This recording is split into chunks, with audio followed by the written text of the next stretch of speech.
दोस्तों आज हमारे पास एक छोटे से बच्चे का अल्ट्रासाउंड रिपोर्ट आया है जिसमें 3.9 mm के गॉल ब्लैडर स्टोन के साथ साथ 5.5 mm का मेसेंट्रिक लिम्फ नोड भी पाया गया है। जब बच्चे के पेरेंट्स ने उस रिपोर्ट को देखा और उन्होंने देखा कि 3.9 mm के गॉल ब्लैडर स्टोन के साथ साथ 5.5 mm का कुछ और भी पाया गया है, तो वो थोड़े से परेशान हुए और उन्होंने अपने बच्चे की अल्ट्रासाउंड रिपोर्ट को हमें भेजा। तो उसमें पाया गया है कि 3.9 mm का गॉल ब्लैडर स्टोन भी है और उसके साथ ही साथ 5.5 mm का मेसेंट्रिक लिम्फ नोड भी है। तो दोस्तों आज हम समझेंगे कि मेसेंट्रिक लिम्फ नोड क्या होता है। दोस्तों मेसेंट्रिक लिम्फ नोड को समझने से पहले आपको लिम्फ नोड समझना होगा। दोस्तों लिम्फ नोड लसिका के बने हुए होते हैं जो कि हमारी बॉडी में जगह जगह पर पाए जाते हैं, जो कि हमारे शरीर की प्रतिरक्षा प्रणाली के लिए जिम्मेदार होते हैं, हमारे इम्यूनिटी सिस्टम के लिए रिस्पॉन्सिबल होते हैं, हमारे शरीर की रक्षा करते हैं। मैं आपको और अच्छे से समझाना चाहूँगा।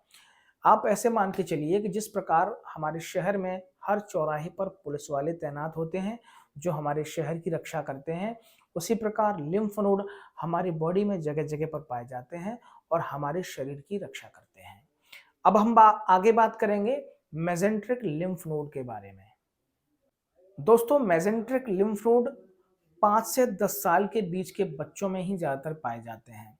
अब मेसेंट्रिक लिम्फ नोड को समझने से पहले हमें समझना होगा कि इसके आगे मेसेंट्रिक क्यों लगा हुआ है। मेसेंट्रिक यानी कि मेसेंट्री यानी कि जो हमारी आंतें हैं, आंतें जिस सरफेस पे सधी हुई हैं, टिकी हुई हैं, लटकी हुई हैं, आप ऐसे मान के चलिए। यानी जो हमारी आंतें हैं, आंतें भी हमारे पेट के जो अंदर का एक सरफेस है, एक दीवार है, उस पर सधी हुई हैं। उस दीवार को बोलते हैं मेसेंट्री। और जब उस दीवार पर जो नोड्स हो जाते हैं, उनको बोलते हैं मेसेंट्रिक लिम्फ नोड। ऐसी स्थिति में बच्चों को पेट में दर्द रहता है, बार बार उल्टी आती है, जी मिचलाता है, बच्चों को कभी कभार हल्के फुल्के चक्कर भी आते हैं और बार बार पेट खराब जैसी स्थिति रहती है। तो जब भी गॉल ब्लैडर में स्टोन होता है, तो गॉल ब्लैडर में स्टोन होने की वजह से हमारा जो डाइजेस्ट सिस्टम है, चाहे बच्चे हों या अडल्ट हों, डाइजेस्ट सिस्टम जो है वो थोड़ा सा ट्रबल में आता है, प्रभावित होता है। तो उस डाइजेस्ट सिस्टम को ठीक रखने के लिए ही वहाँ पर ऑटोमेटिकली, नेचुरली, प्राकृतिक तौर पर मेसेंट्रिक लिम्फ नोड पैदा होते हैं। और अगर इनका साइज 5.5 mm है, 10 mm है, तो हमें कोई भी घबराने की आवश्यकता नहीं है। यहाँ तक कि 20 mm तक भी हमें घबराने की आवश्यकता नहीं है, क्योंकि ये मेसेंट्रिक लिम्फ नोड अपने आप बनते हैं और अपने आप ही ठीक हो जाते हैं।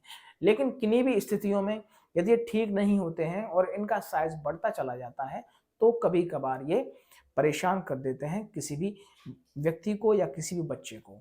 तो आज आपने समझा कि मेसेंट्रिक लिम्फ नोड क्या होता है।